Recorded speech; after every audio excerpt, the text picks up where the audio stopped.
Just take one hit. Don't you want to be cool? Gather round everyone. The show's about to begin. Turn on, tune in, drop out, this show's amazing. It's Super Lemon Haze, you know them boys always blazing. Put one in the air, fill your glass and get to raising. Kirkman praising, school flag waving. Chopping up the topics instead of choking on some chronic. Scott and Eric breaking it down like 21st century prophets. Eyes glazed and minds dazed, it's knowledge they convey. Roll up and consume the Super Lemon Haze. Super Lemon Haze. Going to ask you several questions. Super Lemon Haze. How do you feel? I feel like a slice of butter melting on top of a big old pile of flapjacks. Yeah. Testing. Super Lemon Haze, motherfuckers. Just gonna be me tonight.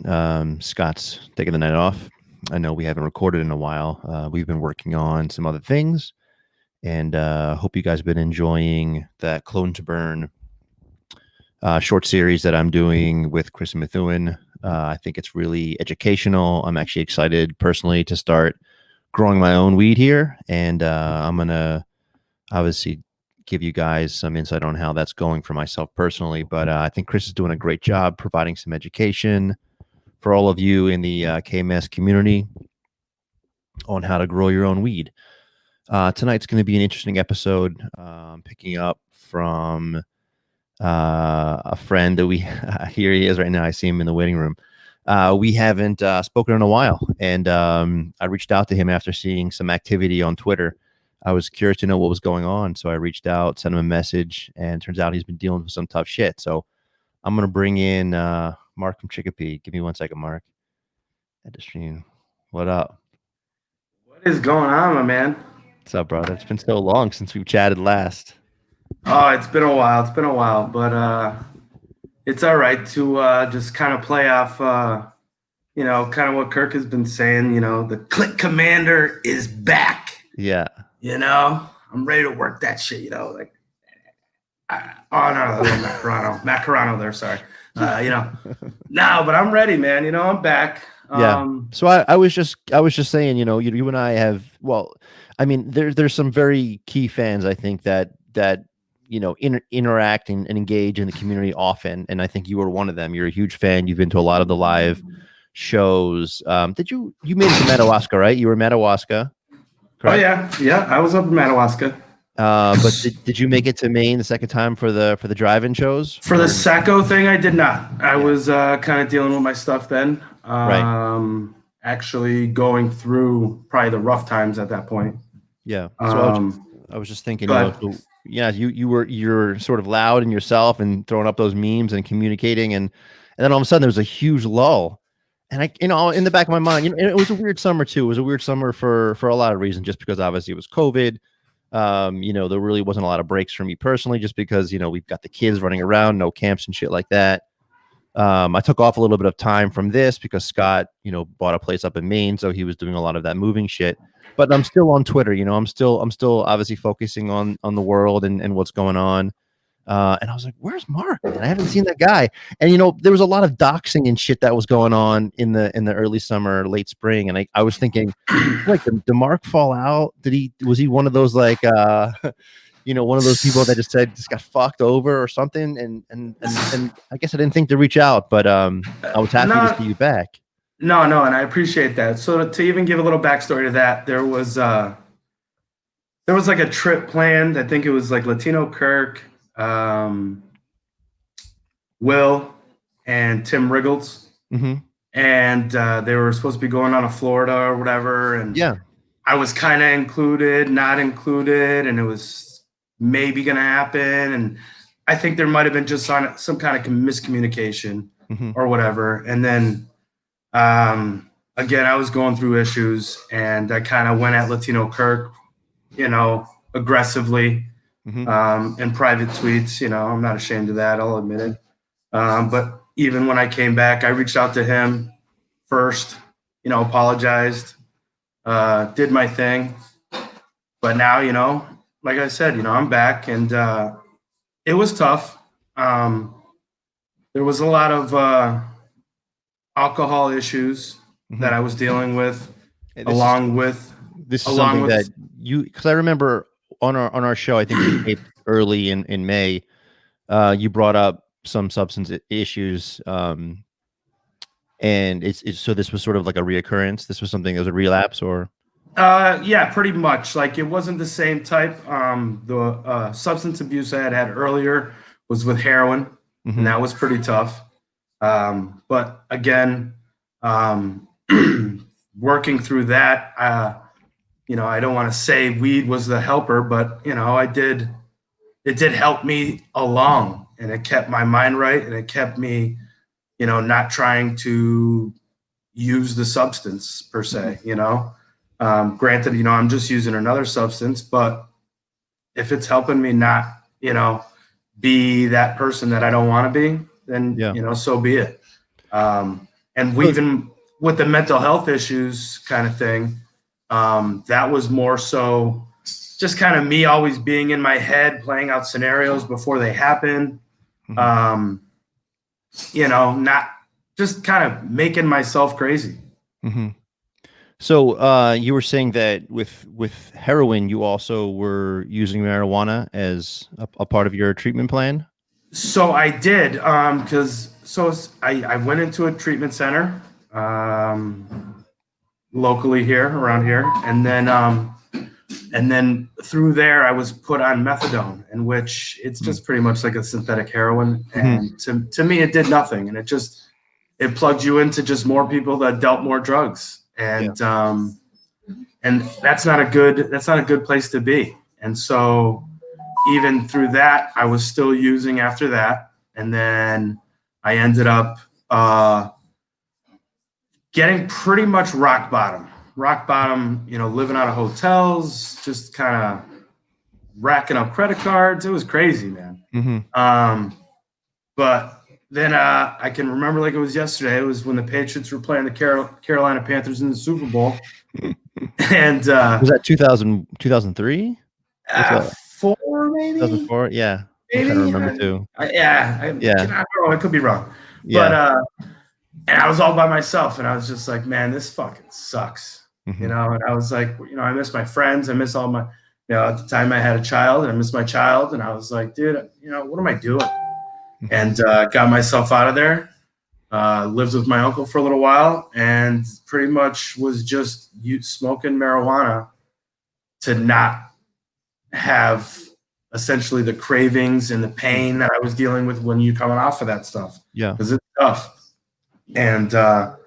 And then pretty much to just kind of roll with the alcohol thing, it was kind of like a relapse, just because I was kind of doing the same things, and I was getting real close to being rock bottom again. And I was like, man, I don't want to do this. I was, essentially going to lose, not be with my family, lose my family. And that was just not a thing I wanted to do. I realized that I wanted my family more than I wanted to use alcohol. So that's where I'm at now, and I'm in a good spot, and I'm happy. I'm not, obviously I'm not cured. This is an everyday struggle. Yeah. But again, it's one day at a time, and it's staying out of your head. It's, realizing what is more important to you. And, I do some of these AA meetings and stuff like that. But what you find out in some of those meetings is some people are there just because, they're told to by the court system or whatever, they're trying to get off of something.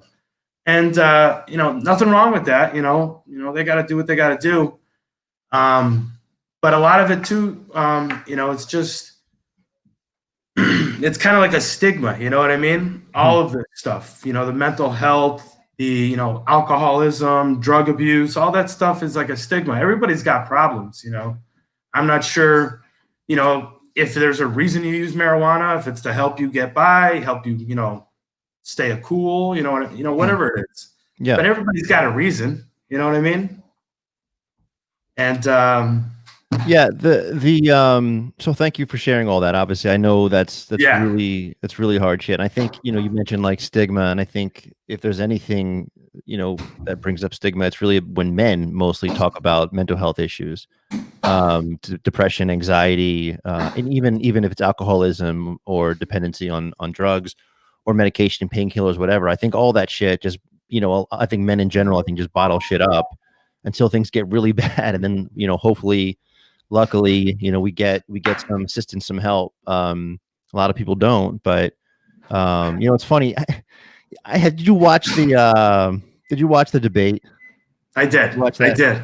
I did. So there was, I don't want to bring up the whole thing. I know Kirk talked about it with Steve and everything, but like, the part that I thought that was interesting, I'm not a real big fan of either of these candidates, but Nope. I'm also not one that's not going to vote. I think Steve said he's not going to vote. I think that's a fucking that's a puss out, man. I think he's lying. I think Steve's lying. Yeah, so that's I fine. When you're gonna say when Trump talked about the alcoholism and drug use and the stuff that's going on, and I think he hit home with that. I think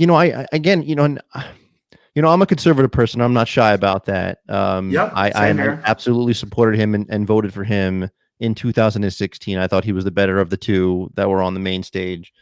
But he fucking, I was watching and I wasn't impressed by his performance at all. I actually thought he was not prepared. I think Steve said recently that he was over prepared, but I actually think he just kind of just faked it. You know what I mean? He just walked in, thought it was going to be like a fucking softball toss, and he was just going to hit it out of the park.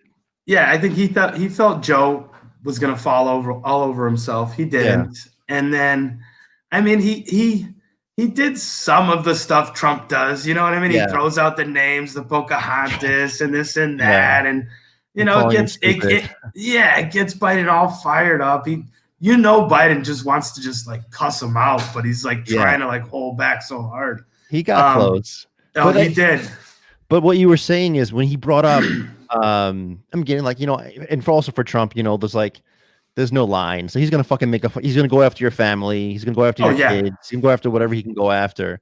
But I really got pissed off when he was bringing up some of the addiction issues. Right. And everyone you got to be crawling under a rock to not know the situation that was going on with Biden's son. I mean, Hunter obviously clearly has got some major fucking issues, but like that was another one of those things, we're climbing out of stigma and trying to change the culture and trying to be able to talk about things. And then that just puts you right back in the fucking hole, doesn't it? Like, absolutely. You know what I mean? Like, I'm tired of like you were saying. So, men being men. It's funny because I feel like I got like the Jerry Callahan type parents. You know what I mean? Where it's like, you're supposed to be tough. Throw dirt on it, you'll be fine. That's just weak if you admit, you have depression or you have anxiety. And I'm kind of to the point where, it's bullshit. Everybody's got problems. Everybody's got issues. Everybody deals with things a certain way. And I think it's just time, people need to stop labeling people or calling people weak because they feel some type of way. It's just, it's time that, and honestly, I think people don't need to just hide all the time either. Like, get it out in the open, talk about it, make it, normalize it. You know what I mean? And that's something that needs to be normalized. Yeah, you've said this before, I think, in the past, but that's been a big part of your connection with Kirk, right? I mean, it was just, knowing that he's gone through some struggles and him, having the courage to reach out and say things and on air and talk about his struggles. That you said that turned you on, right? Like that. That was big for me. Well, I was a big Kirk fan even at EI when he was just the regular guy, just pissing John off, which was hilarious. I know. You know what I mean? And eventually got him out of there. Yeah. But yeah, him and Jerry were great. And it's funny because I feel like that's what a lot of the Minifans are bitching about all the time. Like they want, the news coverage, kind of the back and forth, maybe a couple phone calls here and there, and then some more banter and maybe a guest or two. Yeah. Like that's kind of my biggest thing. Like if I was to have like a thing to say to Kirk, it would be like, what's your end goal? Is it subscription? Is it, he's one of the best interviewers I've ever listened to, but he can't get an interview. Yeah. So, I mean, like what what are we doing? Like, how do we do this? Like, it's is that his end goal? Or, yeah. I mean, I don't You know. know, It's weird. it's funny that, I guess because of the whole COVID thing, I'm working from home, so I'm not spending a ton of time in the car, which is where I was listening to all of my Kirk Minahan podcasting and also anything else that I had time for, because I had like an hour and a half commute to town and then back. So now that I'm in the car just for a much shorter period of time, I find myself on the radio. So I've got like, Harry Carr on one channel, I've got like some sports, radio talk on the other, and like I do miss the banter between him and Callahan. Like it's kind of like, he was joking about it today, because I think when the ratings came out, I think, Maddie in the Morning, who's been on the radio for like 100 years, is still number one in the town. And I think, I mean, for half the audience who's like 50 plus, who's been listening to him for 25, 30 years, it's just like, it's in the back of your mind, right? So it's not even like I don't find him entertaining. I don't find what he says funny. I actually think he's a fucking prick. But it's just like his voice and the shit that he talks about. That the sort of the back and forth, the sort of the comfort.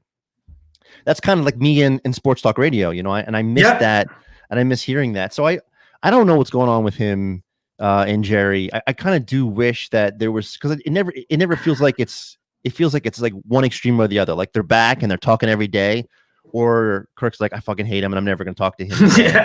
And I almost wished, and I almost think too, and I'm sorry if I'm talking too much, but I almost think too, if Jerry bought into more of the world, because I think that's the thing, Jerry wanted to do only one thing, which is like the politics and the sports talk, and Kirk wants to do the world and the other stuff. So there is a lot of overlap, but I feel like Jerry just needed to fucking buy into this fucking fanatic, this Jerry. Well, crazyism. Jerry wanted his own thing. You know what I mean? He didn't.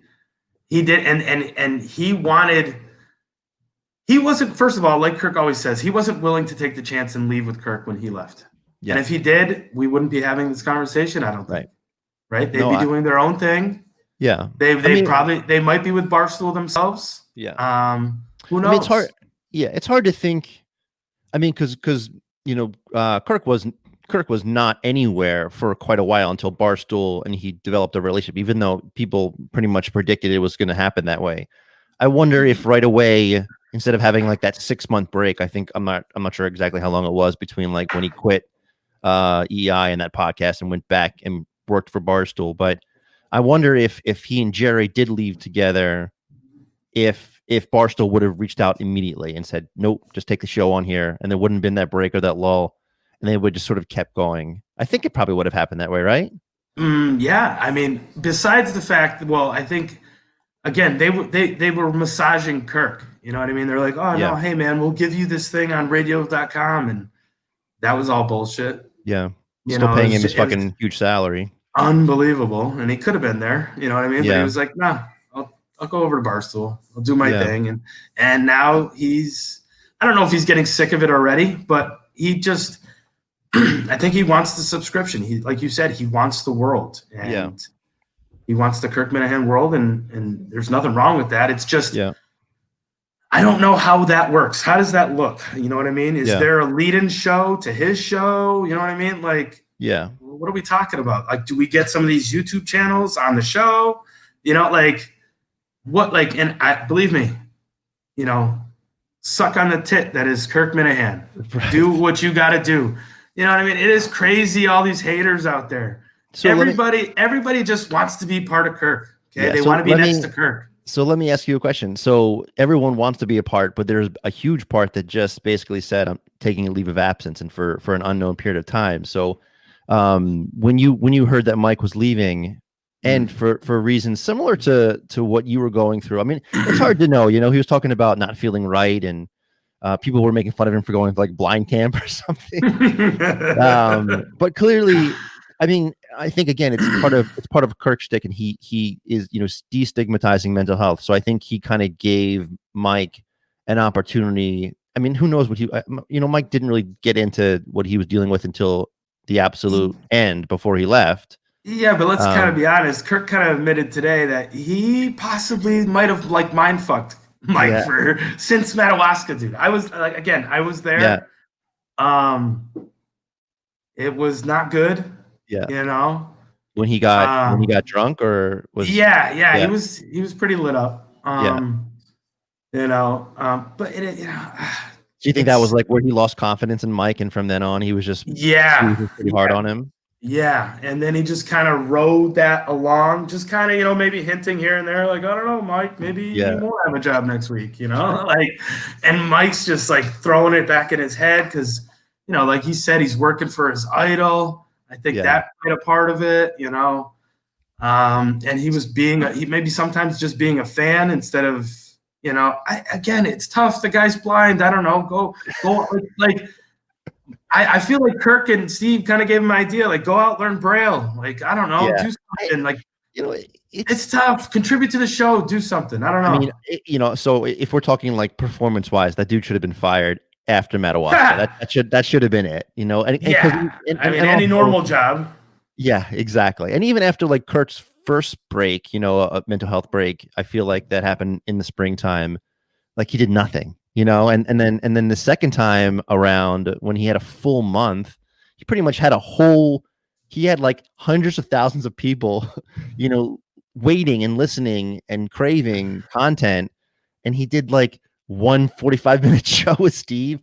Like, I mean, that to me was like, this guy. I mean, and I really love the loyalty piece. I think Kirk really is very loyal, and he'll still invite Mike back. If Mike says, I want to come back, Absolutely. He'll absolutely, invite him back. But I feel like the loyalty, his job was over months before. Well, and I feel like it's starting to come out a little bit. Like, I really feel like Steve, I feel like he just like despised Mike. Like he was just like, man, what do you do here? Like, it's almost like. Were you a part of the? Were you a fan of his other show on 680 RKO with Howie Carr? With Howie Carr? Yeah, I did listen to that a little bit. No, it was good. It was good. Steve is good at what he does. Right. So is Steve a smarmy prick? Yeah. Yeah. It's Steve. Well, but is Kirk fucking sometimes just an absolute dick? Yeah. But yeah. He's also probably one of the most loyal friends. I don't know him as a friend, but it seems like his friends that he calls randomly out of the blue, right? They just answer the phone all the time. They obviously love the guy, and they're just like, it's Kirk, he's calling me. Obviously, I should answer. You know what I mean? So there's a weird loyalty there. Yeah, I was thinking, with Steve, I feel like in a weird kind of way, like Mike was also holding him back from like, and the people are commenting on this right now, but I feel like the energy and the back and the forth, it's really quick, and it almost feels more like, a Kirk and Callahan kind of show. Even like having Mike in the middle did prevent, because then, when you've got someone who's an easy target like Mike, I feel like it's, a lot of the attention and a lot of the energy went in that direction. And Mike not being like the greatest broadcaster and probably not the smartest, didn't really have the same, he didn't have the confidence. He couldn't really say anything to them. He was basically just a bag that they were punching all the time. Everybody says he was the punching bag and he couldn't keep up. You know what I mean? It's like Mike couldn't keep up, but it's like, well, I mean, you got to play to his strengths, I guess. You know what I mean? I guess, and what are those strengths? Comedy, comedians, movies, whatever. Movies that apparently not from the 80s, because those are Kirk's movies, but he knows nothing about them. And apparently Steve doesn't either, because he lies about Top Gun. I mean, really, he's awful. Yeah, but whatever. That's a whole nother deal. Right, but the energy, I think people will be commenting, but the energy is well, even with Carano, think about it. Even with Carano, less people were happy about it. Like, and more people were commenting when he came on. People love when Carabas comes on. Again, it's like so. First of all, it's great having Carabas on. He has his own podcast, so he knows how to do it. He knows how to work the game. He seems to have a good rapport with Kirk. Yeah, definitely. You know what I mean? They seem to have a good relationship. Yeah. So that's obviously going to work. If that's what I'm saying is, you could find a way to do that going forward and schedule some kind of interview, maybe one interview a week, every 2 weeks, something, because the guy's great at it. And I wish we could see more of that. And I think that would bring in it would show his greatness. Yeah. Per se, you know. You mentioned the interview stuff, and he's not able to, to grab a lot of important figures or people that are in the news, and it's hard, I think, just because if you don't know who Kirk Minahan is, say you're not from the Boston local area, if you Google him, a lot of unfortunate pieces of news come up, and that's not fake news, right? And it's not, but it's also not fair. Right. No, I agree. I mean, he'll defend his actions, and even though his actions are controversial, I don't believe they were always taken out of context. And absolutely, he's not who the media typically portrayed him. But yes, but I feel like unfortunately he carries, and well, then does. I mean, like, what is it? The Aaron Andrews stuff comes up instantly. Adam Jones stuff comes up instantly, and it's like, oh God, really? And these are the labels that they have for him, and it's like. That's not, pay more attention, do some research. But that's the unfortunate piece, especially with social media. People do a 5-minute Google search. That's it. You know what I mean? If they're getting, if Steve's reaching out, a producer of a Barstool Sports, which, I mean, right off the bat, if you were someone who wants to get your story out, I mean, these are hundreds of thousands of downloads. This is Barstool Sports too. They're the biggest media. I mean, you can argue that, but it's one of the biggest in this country right now. But now, why can't they use that? Like, how come? Like, you can go and get Deion Sanders with Roger Goodell. Sure, fine. Somehow that works. Yeah. But we can't get Kirk Minahan. Somebody. Yeah. I don't know. Obviously, he's probably particular on who he wants to interview. Because he wants to have good content and he wants to have a good subject to talk about. But I mean, there's got to be somebody that Barstool could throw his way. And I mean, this is what it seems like the content has been, and it's unfortunate. It's Minifan bullshit. It's attack people at Barstool, and Mike leaving. Yeah. So you saying that you're getting bored of it, or what's? No. Like, so for instance, his show the other day. Lance Minahan. I don't know if you listened to Lance Minahan. Yeah. It's great. You know what I mean? They had some good sound effects. You know what I mean? They had some sound effects up there. But that kind of stuff is great. And you know what I mean? It shows the range of Kirk. I love that stuff. Yeah. Menners doesn't like it. Who cares what Menners likes? It's funny how he just comes out of the fucking woodworks. Yeah, fucking Menners, dude. He's gone from, I know. I mean, again, I'm sorry. I was gone too, so I really, I can't say anything. That's true. So, but fuck that guy. Nothing ever good to say. But again, everyone welcomes that with open arms. So it's absolutely cool. I like poking at everybody, dude. You got to be able to take a joke in this shit. Yeah. And if you can't, get out of the world. You know what I mean? Actually, this is something that I was like, what the fuck? But when they brought up that Will was gonna be working with Courtney Fallon, dude. I mean, like I was like, wait a minute. I was like, is this a joke? I thought it was a fucking, and I still think it's a fucking joke because, dude, it's something. Because why is he renting a space in Kirk's spot? I think because Courtney is like very connected. You know what I mean? Like I follow her on Instagram, I follow her on Twitter. And she's constantly producing, information or materials or videos. And so there's been nothing about this. And so I'm wondering if either it's a lie, but from her perspective, I can almost imagine it would be huge for her because, maybe that's what she's doing. Maybe she's like diddling with like Will's balls. Yeah, dude. I don't know. It's an entry. Is there something going on there? I don't know, but it's like an entry into like Kirk's office, basically. And Kirk's not going to say no. If Courtney Fallon absolutely wants to do, if this is not a lie, and Courtney Fallon and Will are going to do a fucking show together, like that's pure gold, man. That's fucking content. Absolutely, yes. And you can bring that in, and to think about Courtney too. I'll be honest, like she's got that. She does have that. She's got something special. Like and I'm amazed that she's not bigger than who she is right now. She gets these like, these Major League Lacrosse things. And I know that she was on some major networks, but I think she's very talented. It's like kind of like Kirk talked about though. You got to have the following. Like it's nice. Like you say, you followed her. I'll be honest. I don't know much about her. Only from, what they've talked about around the world. But yeah, you got to have the following. It's the people. Again, go back to the loyalty. Yeah. You have to have the loyalty. You have to have people to come along with you. Yeah. And like for them to want to be in the space, like Kirk was talking about, it's funny how much he hates Will, right? Yeah. Really hates the kid. He's disgusted by him. Right. Wants to throw up every time he sees him. I like Will. Good guy. Good dude. He is a good dude. I've been in chats with him. I've talked with him, in private rooms with whoa, easy. Nothing like that. Yeah. Just, Mark, why did you really go away? Easy. No.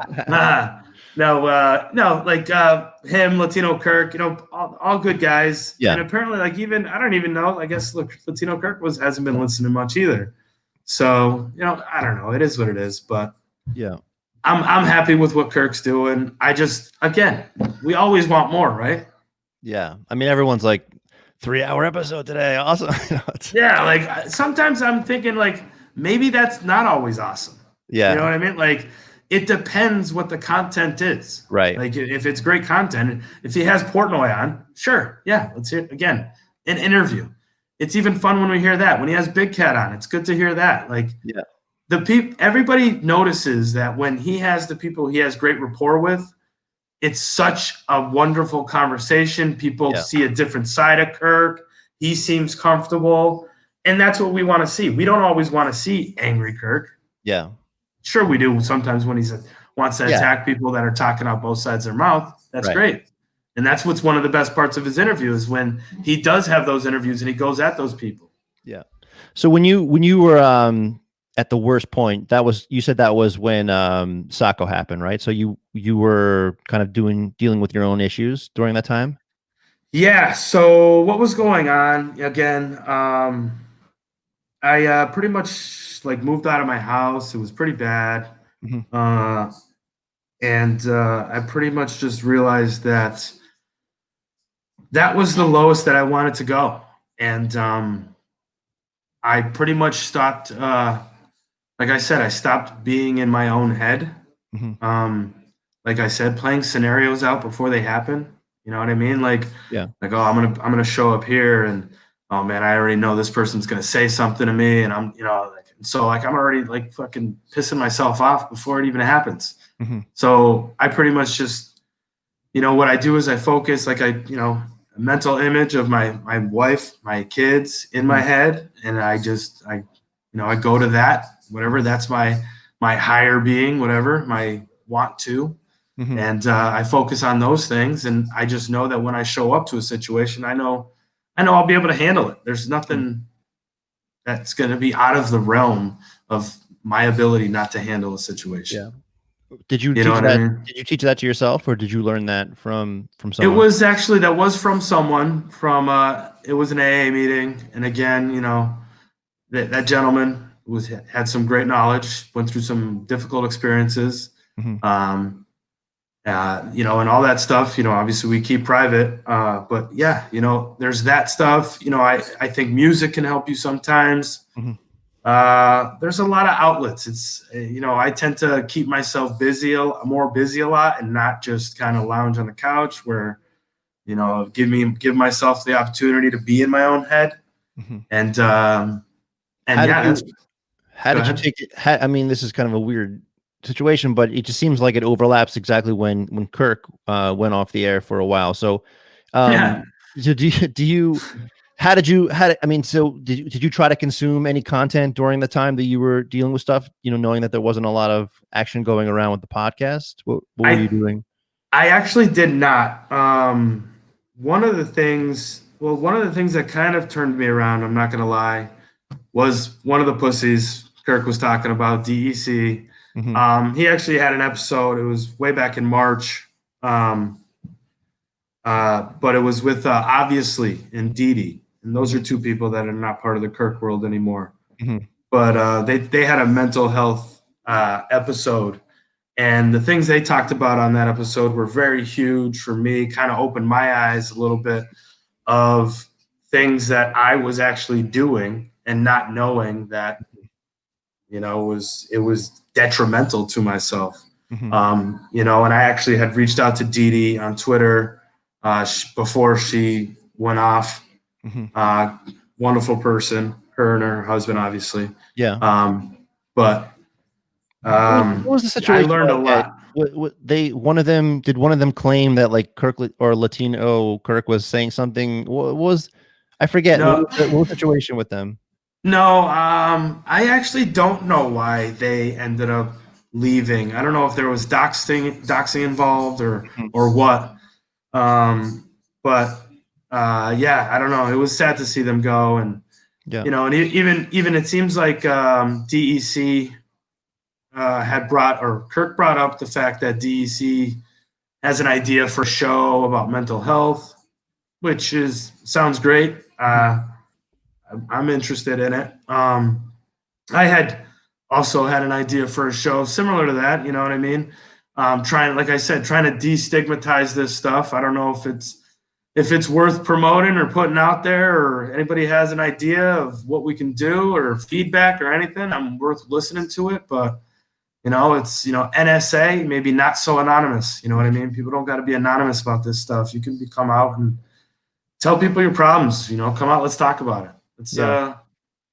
Let's get to the bottom of some stuff, and maybe you got some ways to help other people. Come out, tell your story, help people out, and with their mental health issues, maybe you got tools or triggers that affect you, and you can tell somebody else these triggers, and and they can get the help they need. You know what I mean? It is an issue, and it's only gonna get worse with this COVID stuff, dude. People being locked up in their houses, and like we talked about, once this election comes, bro, Man. oh my God. Oh, COVID's going to go away. Oh, COVID's not going to go away. You know what I mean? Like, really? COVID's not going to go away, dude. But anyways. Yeah, people joke about it, but fucking 2020, man, is being fucking awful. Horrible. I mean, it's been an awful year. We joke about it, my wife and I, but we've gotten divorced, I think, like 35 times. And it's just, and we're getting very little sleep. We still have a child under 1. It's like tough.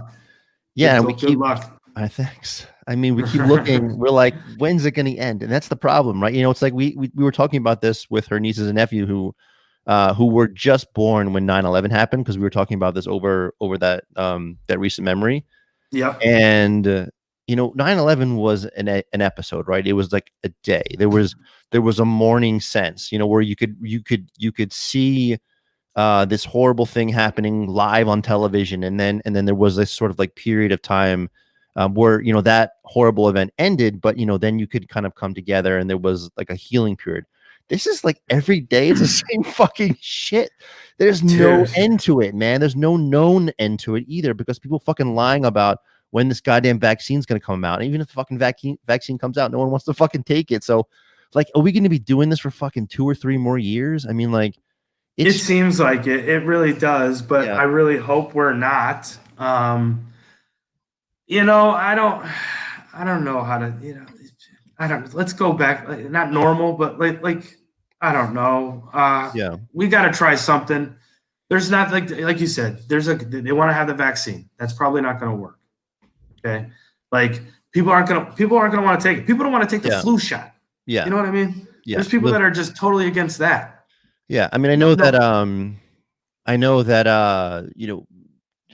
Featherston, I think, is John Featherston. John Featherston. So I think his stance about the flu thing is, you can't make it mandatory. You shouldn't. He was talking about, I think, his son or something, and I agree with that, because of the public health crisis. Where do you stop? You can't. I'm in the same boat. Yeah. Like, I don't think you can force people to take something. You know what I mean? Like, I'm not for that. I got 3 kids. I don't want to force them to take a vaccine because they got to go to school. Really? When did this happen? You know what I mean? Like, what? Like, I just feel like this is what they want. They being, government, whatever it is, they want to just take control of us, like, as much as they can. Yeah. With all this COVID, stay indoors. Okay, well, you know what?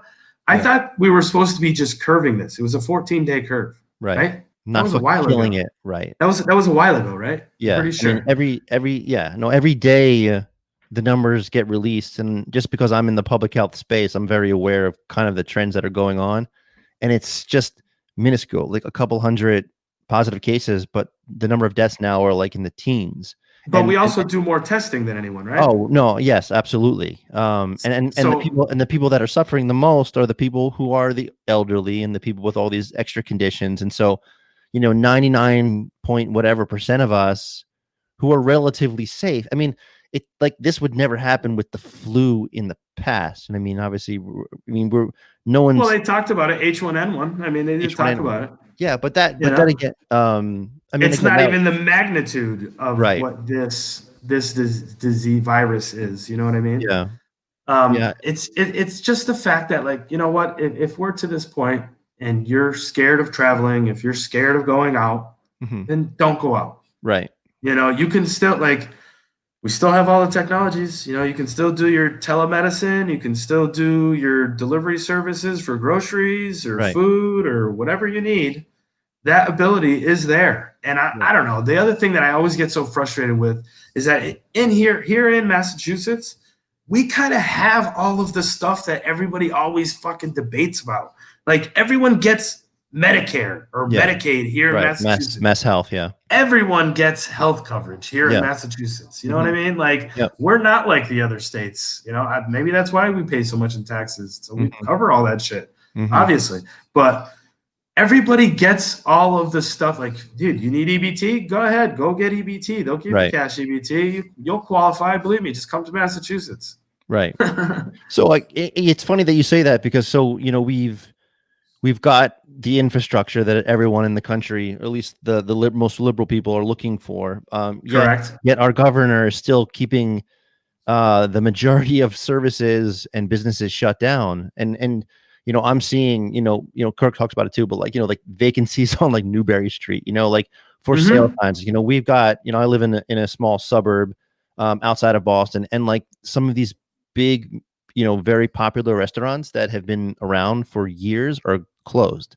They never even opened up. They couldn't even sustain when they said, all right, you can do takeout. They said it's not worth it money wise. We'll never make up for what we're paying in rent and all these other overheads. So correct. I see all these, and that's so upsetting to me, as a person who was also at some point in my professional life self-employed.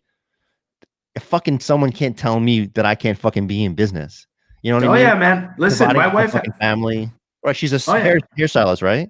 That's right. She has her own hair salon. And I mean, she was closed for a while, and there's a whole bunch of crazy shit they got to do. Like, they wear goggles and masks and gloves and smocks. And I mean, she was smart about it, though. Like, she stepped it up and she decided to offer outdoor services. You know what I mean? She had like a little deck built out in the back. She put a chair out there, got water out there. There's a sink out there. Like, literally, all the services are outdoors. Oh yeah. She was very intelligent about it. You know what I mean? Yeah. But she had to make it work for her. Yeah. Because there was no way she had, I believe it was like 10 chairs in her salon. You can't space those out enough to have 4 chairs in the salon. Right. And then you have you got a quarter of the stylists, and you're making a quarter of the money. Yes. Again, not worth it to open the doors. I know. So, like, there was so many things that they had to deal with. And even now, like, you brought up Baker. So, like, it's funny. He just wants to, he'll keep businesses, right, that contribute back to us, everybody else, right? But he wants to open the schools. Right? He's like, hey, if you guys are ready to open the schools, you guys got to start opening schools. But yeah, like the teachers unions, obviously, they're fighting back. They're like, no, they don't have the stuff to open the schools. They don't have all the masks and the cleaning supplies, because you know what?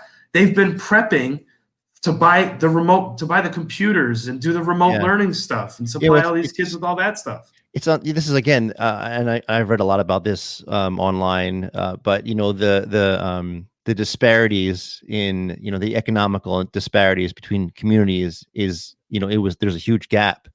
Huge gap. And this period of time has just exponentially grown that gap. There's a lot of, like you mentioned, schools.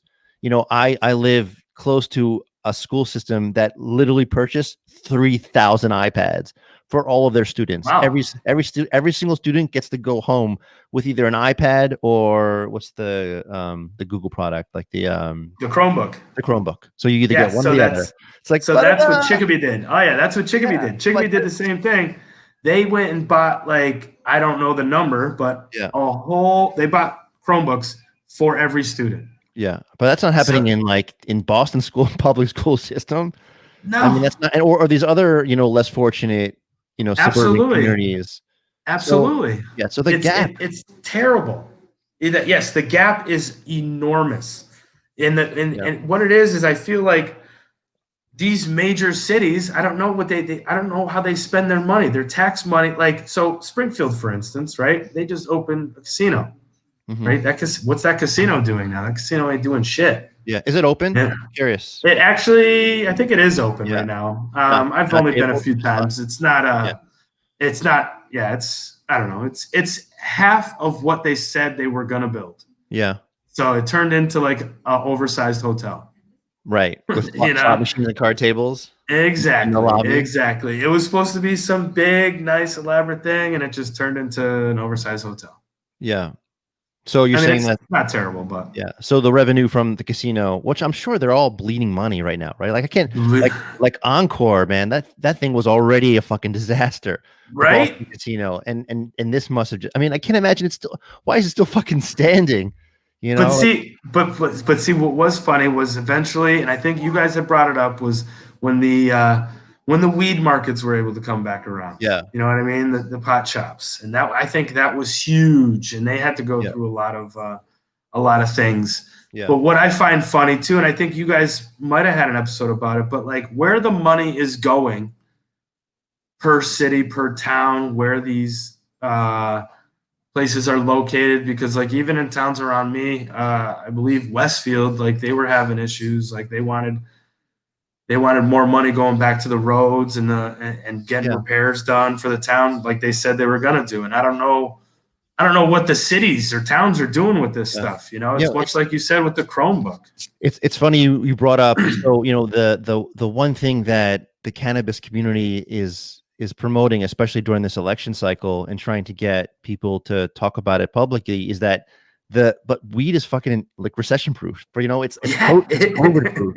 I mean, all of the states that have had it open and never closed recreation or even medical is growing exponentially every month. Even in Massachusetts, when they closed down recreation, the percentage of medical cards went up by like 300%. So absolutely. So these medical places that were wide open were fucking like making millions and hundreds of millions of dollars.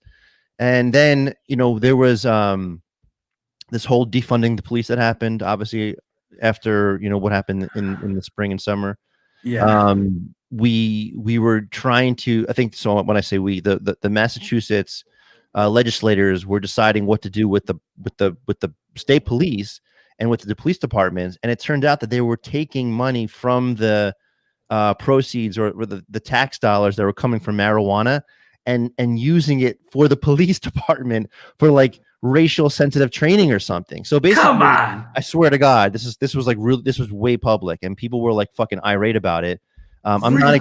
I swear to God. So I'm not exactly sure what happened in the end and whether or not they were able to take that money back. But I would say like somewhere in June and July. So I'm like, what are people doing with the money? I mean, it's clearly like they're fucking everything's like who's managing that? Like that's what I find so amazing. Like the hoops that they make these people jump through to get these businesses. Yeah. And then afterwards, like, okay, so who's watching them? Who's watching the watchdog? You know what I mean? Like, again, like always, it's politics, it's crazy, and there's corruption, and there's really fucking evil people. That's really what it is. And at the end, you know what I mean? You talked about the debate earlier, and in the end, it's a choice. It's how bad do you want it? Yeah. Do you want it this bad, or do you want it this kind of bad? Yeah. So you got the medical card too, right? Wasn't that something that you? I did. Yeah. Yes, that was about the time. Actually, I got it on 420. Yeah. Nice day. Yeah, I know. So now I know my expiration date. It's pretty easy. And so during the time that you were dealing with some of the things over the summer, were you going to the medical dispensaries and So what I were you doing? was. So I was, and actually, it was actually on the episode when I was on with you and Scott last time. Mhm. We had talked about it too, and I was doing the oils and a lot of that stuff, and Mhm. it was more the THC side. And actually, what I found out a little bit better, maybe just better for me, Mhm. and it's another way, my coping mechanism, and maybe it's just what works for me. But I've got more of the CBD, like more of the 1-to-1 ratio, even for stuff, and I just feel like that is more relaxing. Just it's kind In of better. It helps me focus. It in what keeps me form? In an edible or in a I actually do. So capsule? the edible, I do the gummy chews, and Mhm. I also do the oils, and I actually have purchased some flour. Mhm. Um, I usually go to INSA. I'll get their name out there. They're pretty good. They got a Northern Lights. It's a 1-to-1 cart. Comes in their little dart pods. They have nice little dart pods that they've come out with a nice Mhm. battery, very cheap. Mhm. But the edibles, I like the edibles a lot, and I usually use. I'll be honest, I usually kind of use those more at night Mhm. when I'm just kind of coming down and You just said wanna. the sativa indica. What kind of edible? The way it's Hybrid. put, it's a hybrid. It's just Yeah. THC labeled. It's Yep. usually THC content CBD. Like I said, it's a Mhm. 1-to-1. I try to Gotcha. get. Yep. How So many it ends how many up. how many milligrams? Just curious. They are 10, Okay. 10 milligrams, and they're good. You know what I mean? You get them watermelon, strawberry. They're nice. And again, for people who need help, even just sleeping, Yeah. hey, definitely helps out. Yeah. Like It's people that struggle to sleep. it's funny. So this summer, I've kind of gone through a transition and also through an experimental period where I really wanted to try different things, different dosages, different levels of THC. And one of the things that I was sort of experimenting with was the different types of edibles. And Scott mentioned this before, but like for him, he could do anything and any amount of an edible. He can eat like a 200-gram bar and of chocolate, and it would not affect him whatsoever. But I think that's just him. I think everyone sort of metabolizes things differently. Yeah. Um, Yes. but for me, the different types of gummies. So I started off with like a 5. It was like some watermelon thing, and I guess it was Yep. a hybrid. And I wasn't really getting any desire effect from it. I would get maybe like a little bit of a buzz, but I feel like after, Hmm. and I was trying to take like just one a day, just to kind of see, almost what you were saying, like my day would end around 4 or 5 o'clock, and I would just, pop one while I'm like cooking dinner or doing whatever around the house, so that by the time I was like going to bed, I would feel something. And I think after a couple weeks of doing that, I never felt anything anymore. So I thought that maybe I got used to it. So I Yeah. switched to a 10 milligram gummy that was sativa straight, and Okay. fucking first one I took tripped out my mind. And again, I just it hit me like a fucking wall because I wasn't expecting it, and all of a sudden my Tough. head was like on a fucking string, and I was like, "Whoa!" And it's not that I haven't taken 2 of those 5s from before, but I Yeah. feel like Yeah. whatever Yeah. whatever whatever was in those gummies, it didn't have any effect on me. So the milligrams wasn't what made the impact on me. I think it was just the type of the gummies that it was. So the sativa I. thing that I took was like, I was like, that was crazy. And so ever since that happened, I've been able to split those up in 5, and Hmm. it's worked the way that I want it to work. Which is basically giving me like that feeling, that buzz, that sensation that I look for from alcohol, but I don't want to drink alcohol at night. I'd rather do this gummy because I don't feel hungover after I've smoked a joint Correct. or used a gummy. Like I wake up and thinking, wow, it's a fucking great night's sleep. Absolutely. Absolutely. And like you said, so I'm kind of in the same department with you on that. Um, it's a lot of times it's the brand and or strain that you're going with. Like I've gotten like Insa pods sometimes, and then I'll get rhythm pods. Rhythm pods are killer. You know what I mean? They make a very good pod. I don't know why. Maybe it's just So describe to me what better. so the pod is. It's a vape, right? Yep. And it's like what is it, like 1 gram? Like is it a single So usage or how does it work? so this is a battery, Yeah. right? And this right here is the pod that comes with it. Gotcha. And so that's filled with that's filled with 0.5 gram. Yep.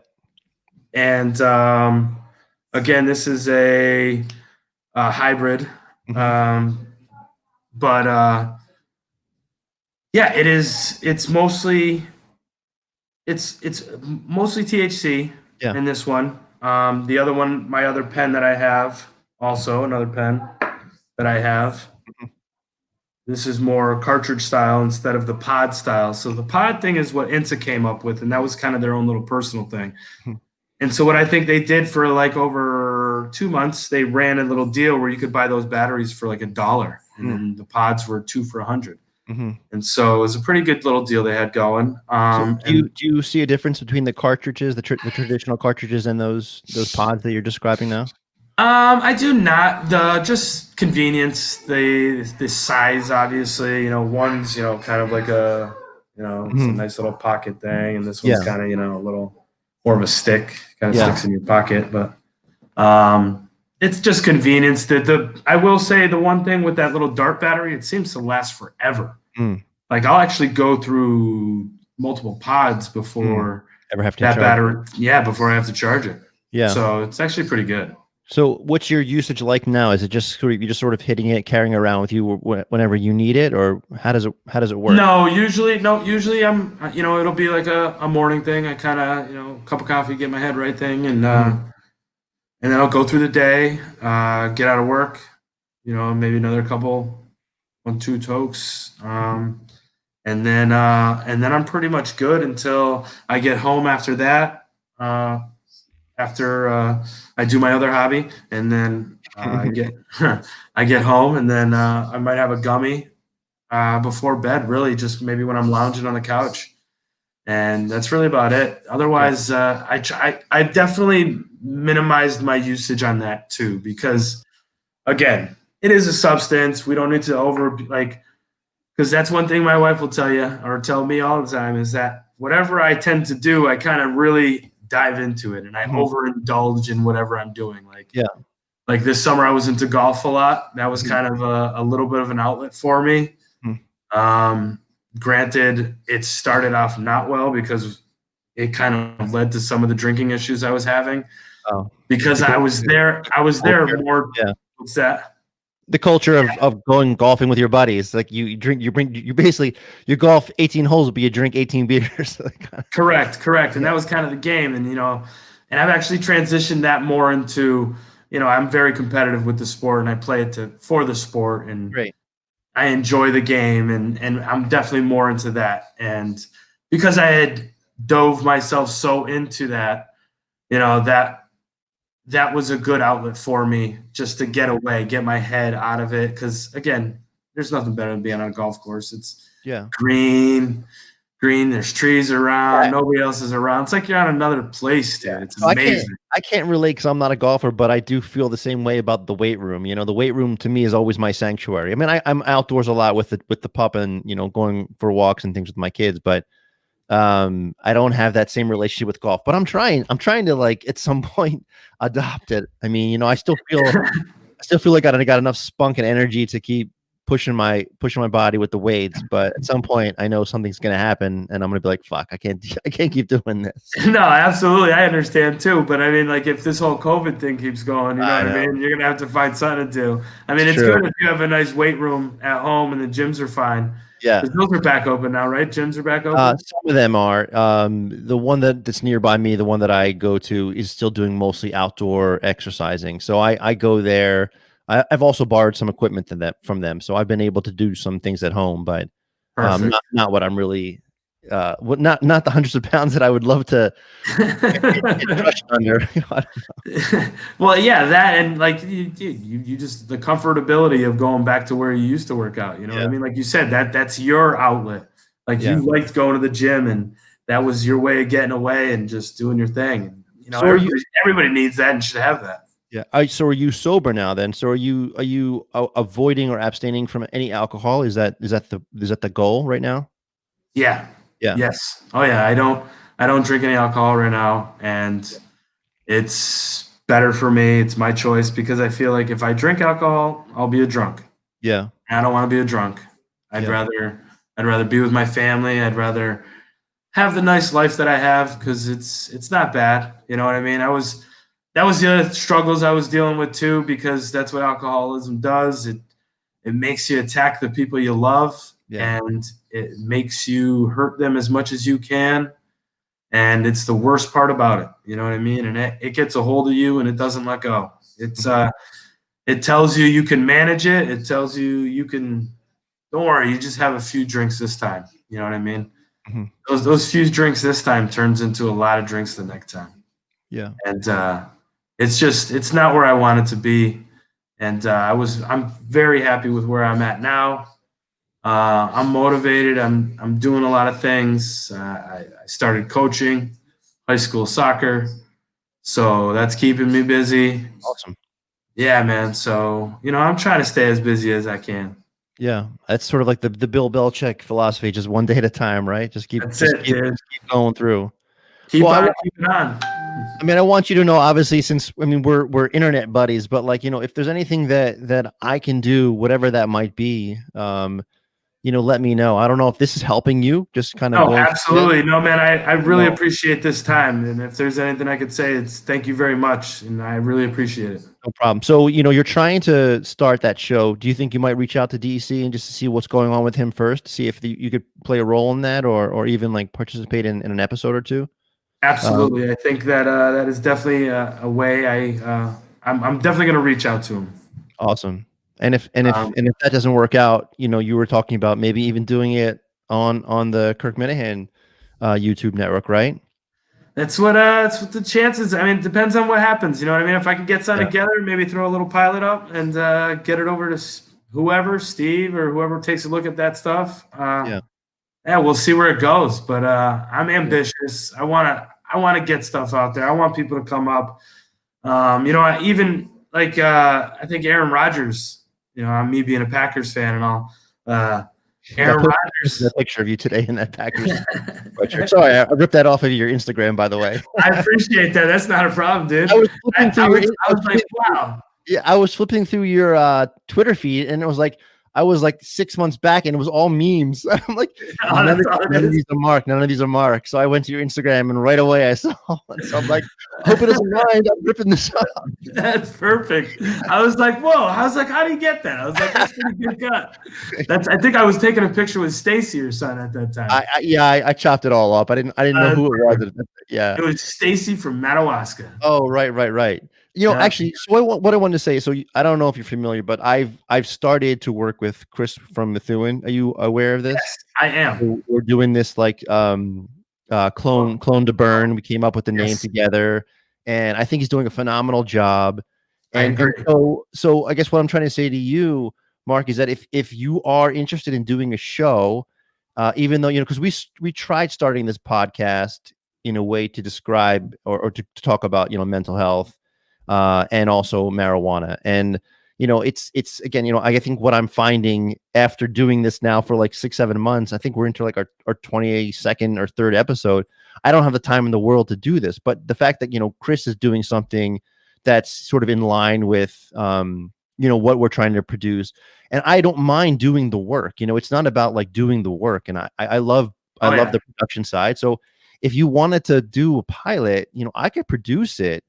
All you'd have to do is just we could talk about it maybe offline and think about some ideas. And, this is exactly how it works with me and Chris. But, Chris has a skill set, right? He knows exactly what he needs to do to go from like a clone or a seed to a plant and then smoking it.